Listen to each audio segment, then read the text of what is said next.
This is Manus campsite, and this is on the Hume and Hovell track, but it's not exactly where Hume and Hovell traversed. They would have walked through the valley behind me over there somewhere.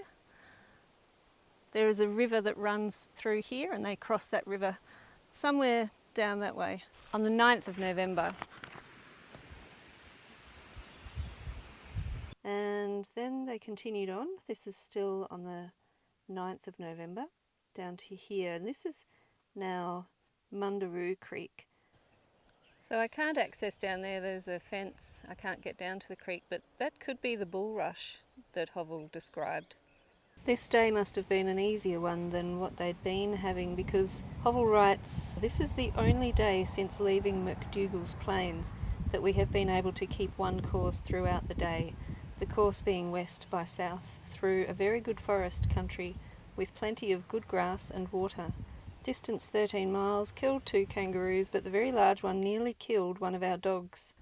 The soil was exceedingly good. There was no timber, only manna trees, and those very few, but there was plenty of honeysuckle tree and bulrush." So on the 10th of November, Hume and Hovell were making their way from over there to this area, but they ended up having to backtrack a little bit and cross over these hills behind me here, either over there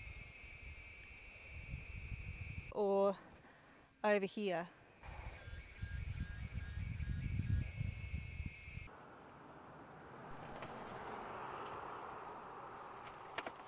So I was out of range and didn't have Google Maps telling me where to go, so I missed this turn off and ended up down here in Jingellic, and I saw a sign saying river. I looked on Google Maps and it looked like a beautiful river.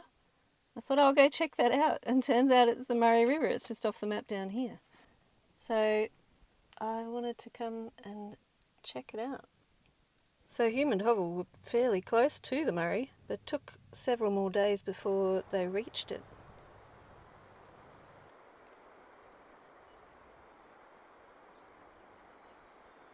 By this stage, on Friday the 12th of November, Hovell writes, "We are under the necessity of feeding our poor dogs on boiled flour because they haven't seen a kangaroo or emu for over a week."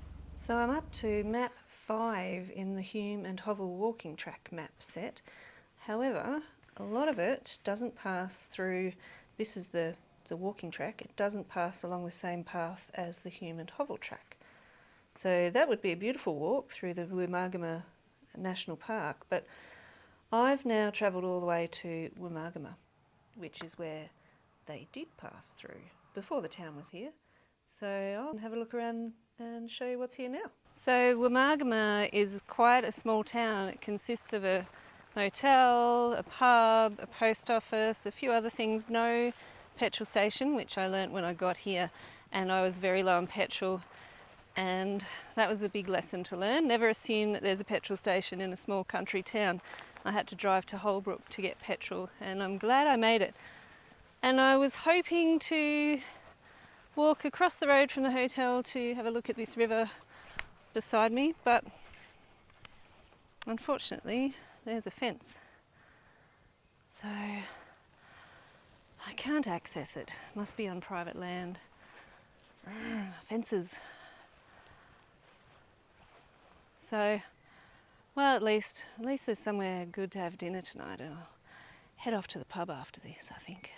I just got my hopes up and thought I saw some king parrots, but it was